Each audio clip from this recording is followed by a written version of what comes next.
What's up, y'all?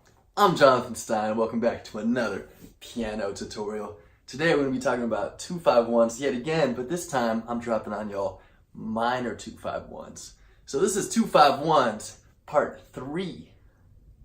Let's get to it, yeah?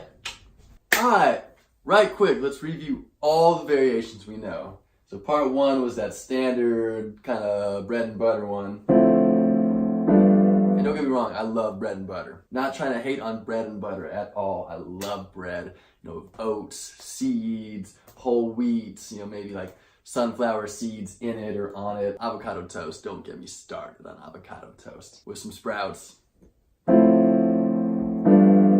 a little tomato. Oh, we got that variation. One more time.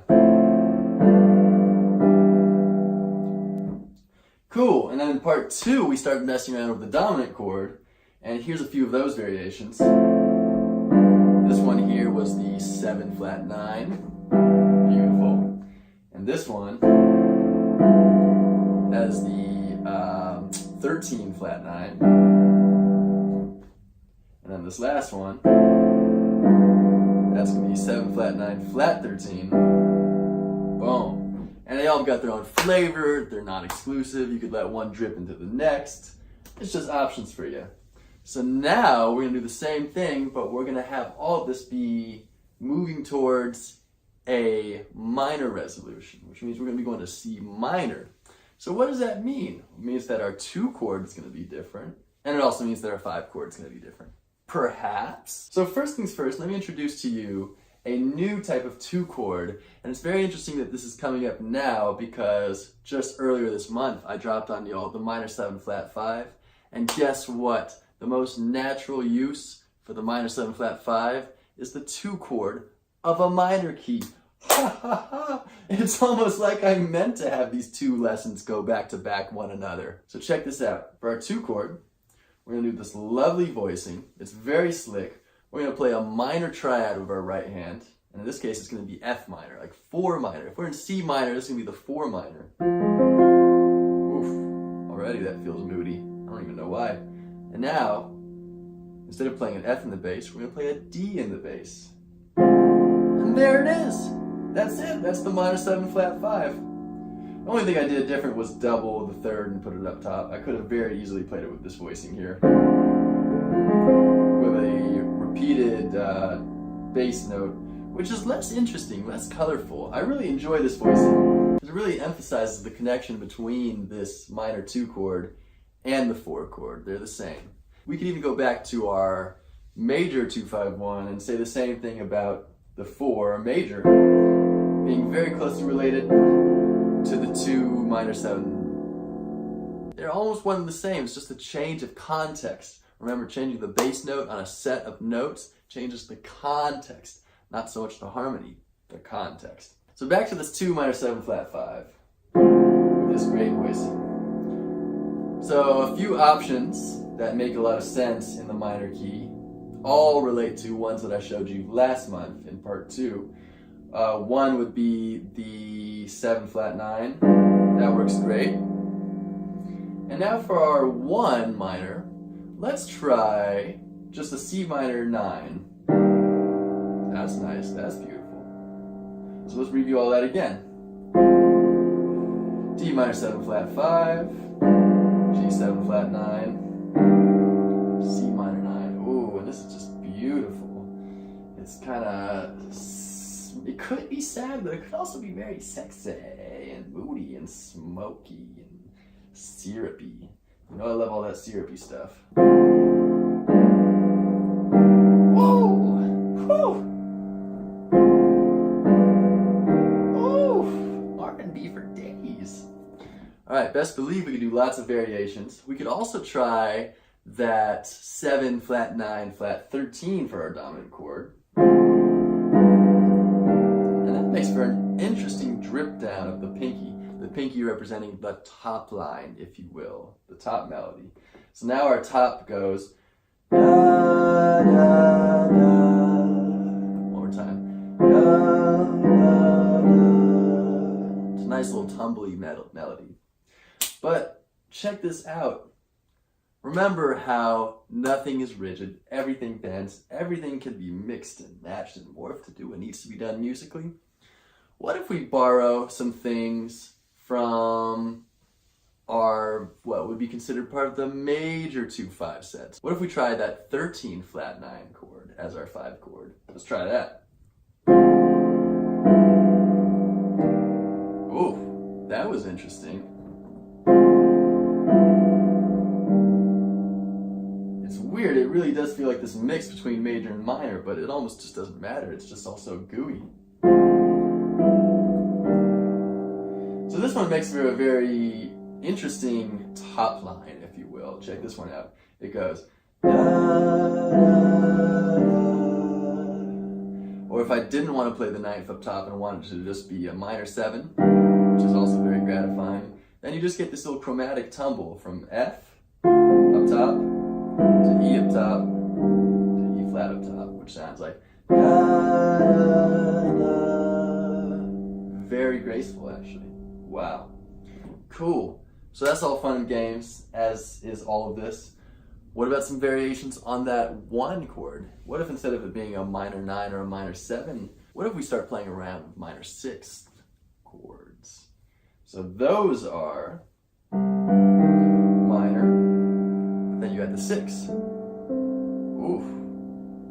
Now here's a little fun fact, going back to that minor 7 flat 5 shape that we talked about last time and are also utilizing this time around. This minor 6 chord is the same note set as that minor 7 flat 5. Remember what we did when we were just stacking around those different inversions? This here, this is essentially that same shape. If you were to put A in the bass, there it is.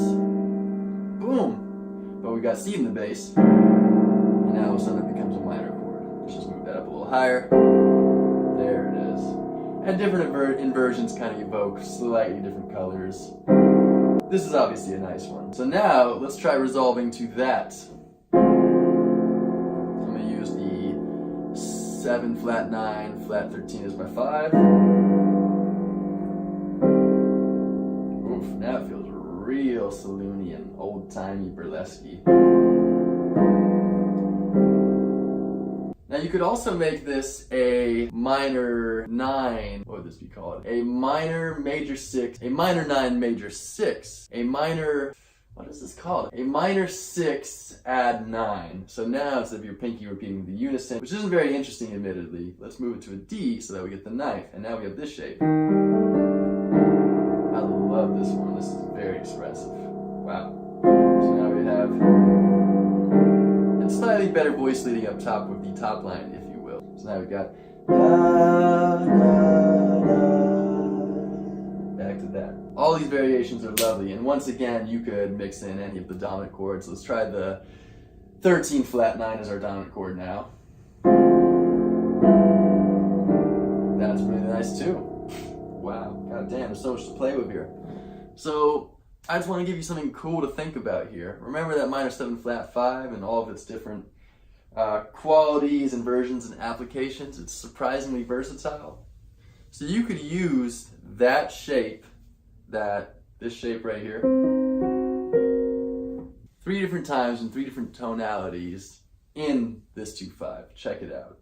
With the 2 chord, it's going to be the D minor 7 flat 5. We've already covered that.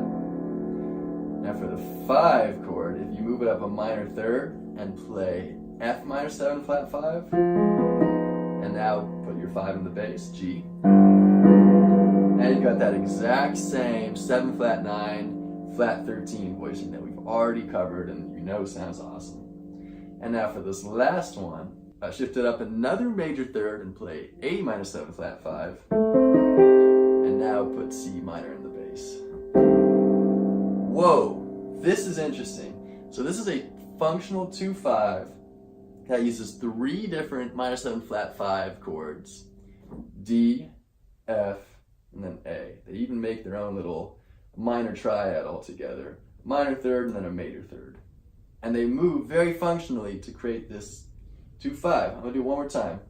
Here's the D minor 7 flat 5. Now just move your right hand up a minor 3rd. Boom, boom, boom. And here we go. Whoa. Now move it up a major 3rd. Boom, Boom. Boom. Whoa. One more time. Wow, that is gorgeous.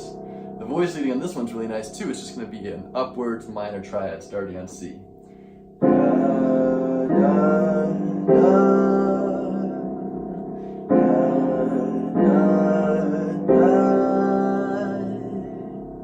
So that's just something fun to think about. In this key of C minor, why is it that you could go through 3 passing minor 7 flat 5s? And maybe there's a long, adequate answer, and maybe it's just something cool and fun that you get to enjoy.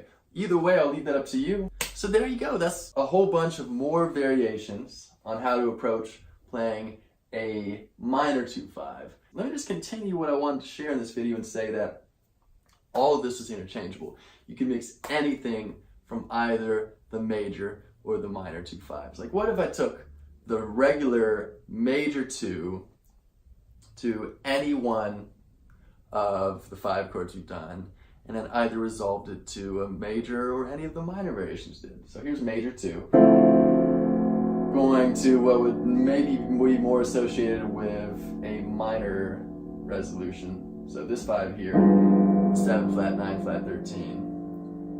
And then back to C minor 9. Or what if I made you think I was going to go major for the first 2 chords and then went minor, like this? That's another way to do it. Or what if I started minor and then went major? All of these work. All of these feel wonderful.